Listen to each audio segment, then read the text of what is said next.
I stood there, a radiant smile plastered on my face, watching my father. He thought I hadn't seen him, but I did. I saw the glint of the small, unmarked packet, the quick, practiced flick of his wrist, and the subtle clouding of the champagne in my glass. My graduation party, the culmination of years of hard work and sacrifice, was about to take a turn I never could have predicted. Was I wrong for what I did next? Tell me honestly, would you have done the same thing? It all started so innocently, as most nightmares do. My name is Alex, and for as long as I can remember, my life has been a carefully constructed facade of perfection, largely thanks to my father, Robert. He was the quintessential self-made man, charming, successful, and utterly ruthless. To the outside world, we were the perfect family, the doting father, the brilliant son, and my mother, Sarah, the elegant and supportive wife. But behind closed doors, it was a different story. My father ruled our home with an iron fist, his expectations soaring higher than any skyscraper he helped design. Anything less than absolute excellence was met with cold disappointment, a weapon far more potent than any shout. I remember the countless hours spent studying, the canceled plans with friends, all in pursuit of the grades and achievements that would earn me a rare, fleeting nod of approval from him. My mother, bless her heart, was caught in the middle, a constant mediator trying to soothe the turbulent waters of our family dynamics. She loved us both fiercely, but I always sensed a quiet despair in her eyes, a resignation to a life she hadn't quite chosen. My biggest aspiration, the one thing I truly poured my heart into, was writing. I dreamed of becoming a journalist, of telling stories that mattered, of giving a voice to the voiceless. My father, however, saw it as a childish hobby, a frivolous distraction from the real work of law or medicine. He'd often scoff, "Journalism? That's not a career, Alex. That's a pastime for idealists who can't make it in the real world." His constant denigration chipped away at my confidence, but I held on to my dream, writing in secret late into the night. My journal, a sanctuary from his suffocating expectations. It was during my senior year of high school that the pressure truly intensified. College applications loomed, and my father had one destination in mind for me: Sterling University, his alma mater, renowned for its cutthroat pre-med program. He had already begun bragging to his colleagues about my son, the future doctor, completely oblivious, or perhaps willfully ignorant, of my true desires. I tried to talk to him, to explain my passion for journalism, my desire to attend a different university with a strong communications program. He simply laughed, a harsh, dismissive sound that echoed in the silence of his study. "Don't be ridiculous, Alex. You're going to Sterling. It's already decided." My mother, sensing my distress, tried to intercede, but her attempts were met with a chilling stare from my father that instantly silenced her. I swallowed my disappointment and focused on getting into Sterling, if only to appease him. I worked harder than ever, sacrificing my social life, my sleep, everything. My grades were impeccable, my extracurriculars extensive. I even managed to secure a prestigious internship at a local newspaper, which I kept hidden from my father, cherishing it as my secret rebellion. The acceptance letter from Sterling arrived in a thick envelope, and for a moment I felt a strange mix of triumph and despair. I had done it. I had met his expectations, but at what cost? The news brought a rare smile to my father's face, a genuine, almost joyful expression that made my stomach churn. "That's my boy," he'd said, clapping me on the shoulder, a gesture that felt more like possession than affection. My mother hugged me tightly, whispering, "I'm so proud of you, Alex, no matter what." Her words were a balm, but they couldn't erase the growing unease in my heart. The next 4 years at Sterling were a blur of intense study, sleepless nights, and a gnawing sense of emptiness. I excelled academically, earning top marks in all my pre-med courses, but every lecture felt like a performance, every exam a charade. My passion for writing, for storytelling, dwindled, replaced by the crushing weight of expectation. I felt like I was slowly disappearing, my true self fading into the shadows of my father's grand design. I tried to make friends, to find some semblance of normalcy, but I felt disconnected, always aware of the heavy burden I carried. My visits home were strained, filled with superficial conversations about my grades and my future in medicine.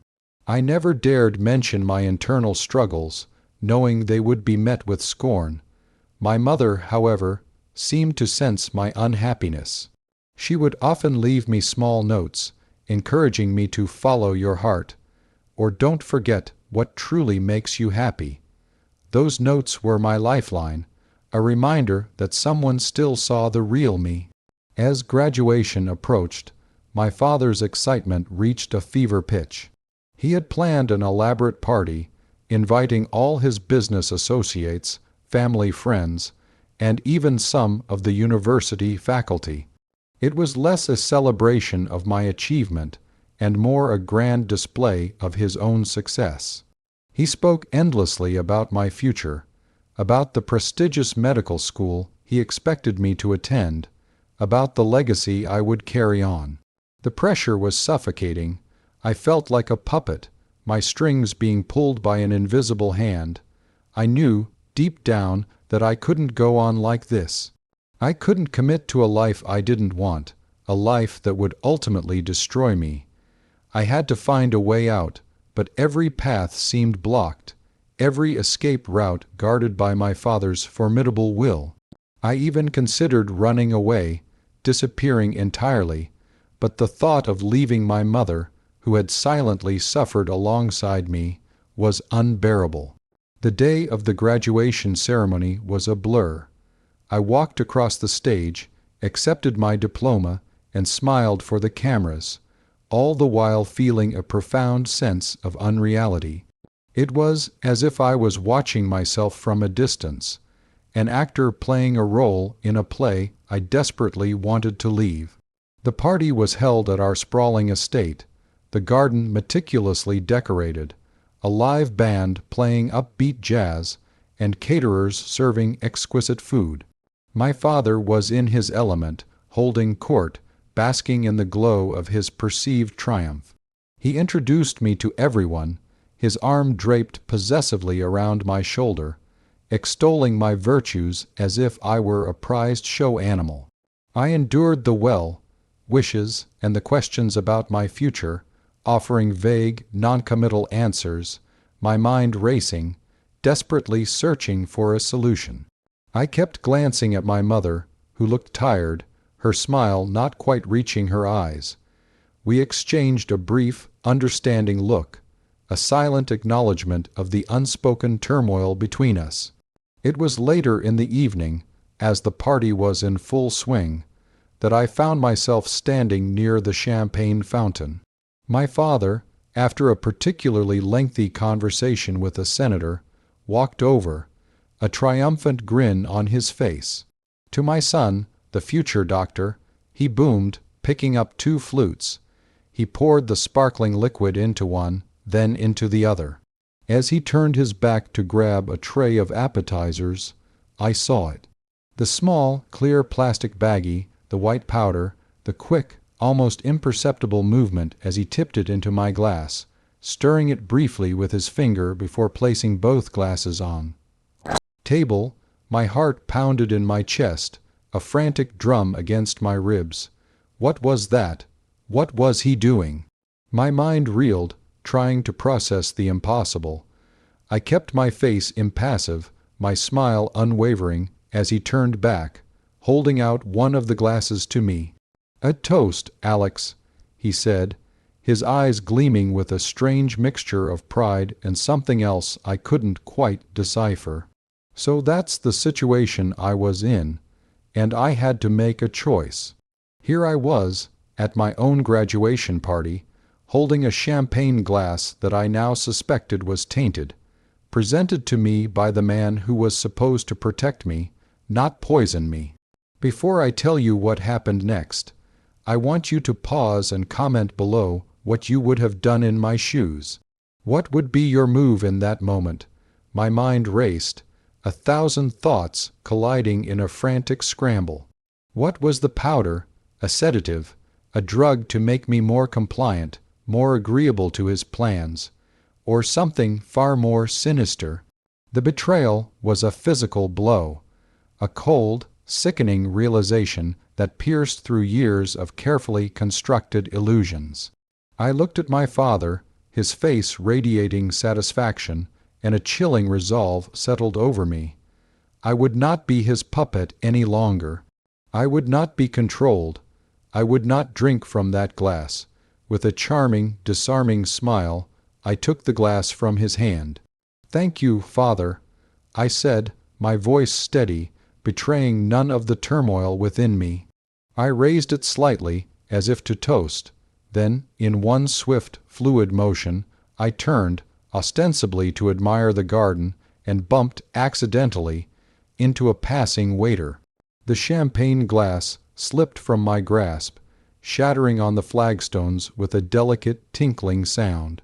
"Oh, my apologies," I exclaimed, feigning embarrassment. "How clumsy of me. I'm so sorry, I'll clean it up." The waiter, flustered, quickly assured me it was fine and hurried off to get a cloth.